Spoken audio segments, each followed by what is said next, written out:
Agriculture in Uganda has been described as the backbone of the economy since 70 to 80% of the population draw their livelihood from it, either directly or indirectly. Uganda is one of those countries that used to rely heavily on rain-fed agriculture, but the scenario is changing due to climate change, which has resulted in unreliable rainfall. Areas which used to receive average rainfall throughout the year now experience long periods of drought, making agriculture almost impossible, an issue that has led to food insecurity.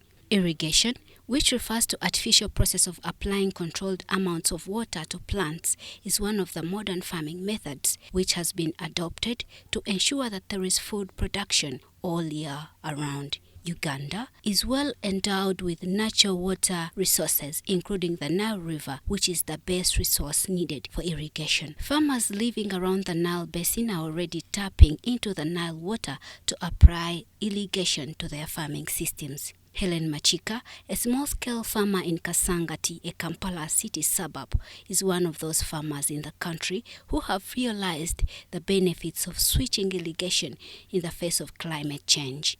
I'm able to grow crops whether it's a dry season or not. Provided I have water, I can always grow my crops. And this actually helps me to maximize on the prices of crops. When we are out of season, in the dry season, most goods or most produce, the price goes up. So we who are able to grow with irrigation, you're able to achieve something out of the good price. Machika started farming in 2013 using drip irrigation on her commercial vegetables, including English cucumber, and has never looked back to rely on rainfall-fed farming. There are different types of irrigation, but Machika opted for drip irrigation because of its benefits. Me, I use drip irrigation because one, with drip irrigation, water utilization is very efficient. I only give water where my plant is, so it drips right at the root of the plant. I'm not sprinkling water everywhere, and with this you find that even weeds don't grow where there's no water, and my fertilizers and water only go right where the root area is. So this one is more effective in terms of water utilization for the plant and also in controlling weeds. Although Uganda is blessed with natural water resources like the River Nile, many farmers have not utilized this powerful resource for irrigation because of the high investment it requires. The government can help farmers acquire irrigation systems by subsidizing the cost or the price. The cost of irrigation is very expensive. So if the government can reduce the cost by taking away taxes and making it affordable to every farmer. Irrigation not only increases food production for security, but also improves farmers' household incomes. I grow crops throughout the year, so I'm able to sell my produce even when the price is low and also when the price is high. So that helps me in that I'm able to cover for the times when there is plenty, when everyone is selling. The price goes up when there is scarcity.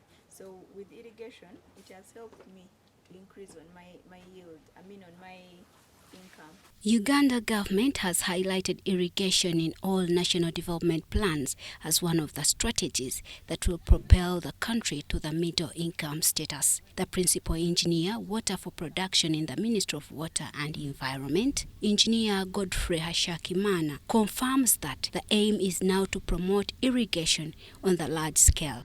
In terms of Uganda utilizing the resource of the Nile to ensure that we increase on food production, as a ministry, we are looking at having bulk water transfer, where we are able to supply water in bulk, both to farmers, for farming, for livestock, and also for domestic purposes.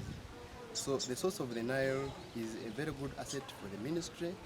And of course, as a country, we need to protect it jealously. The Assistant Commissioner, International and Transboundary Water Affairs in the Ministry of Water and Environment, Sowedi Sewagute, reaffirms that Uganda needs to utilize the vast natural resources to boost the country's food production. The irrigation potential for Uganda alone is about 3 million hectares. Okay? But currently, when you look at what our irrigation is, we are not even reaching 200,000 hectares. But we believe if we can agree and use cooperative advantage, for example, the upstream countries can easily irrigate and grow food, which they can export to the other basin countries that may not be in a better position to irrigate within their territory. Globally, climate change has become a problem to the agriculture sector, necessitating modern farming methods like irrigation to be applied. Jane Nyiramjisha, Sarah Natoro for UBC News.